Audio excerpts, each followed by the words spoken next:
time we're turning this on. Here we go. So I do have to say, what does amaze me about this grinder is how close it gets to the wall. Now this is the first time I'm ever grinding with this. We are removing a coating, and there's a thin set and glue underneath it. We actually kind of threw this thing into the fire. This is a lot for any grinder to do. But look at this. On the first pass, this thing ground right up to the wall. It left an eighth of an inch up against the wall.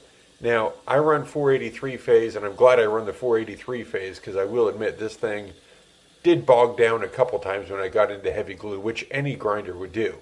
What we also find out later in this clip is even for our large 32-inch grinder, this coating was quite a challenge to take care of.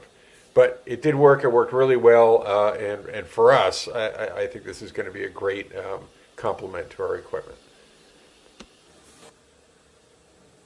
What I did want to show is look at how tight this thing gets in the corners. Even if I used my 6-inch hand grinder and went to get in that corner, I'm not going to get any closer than that got to that corner.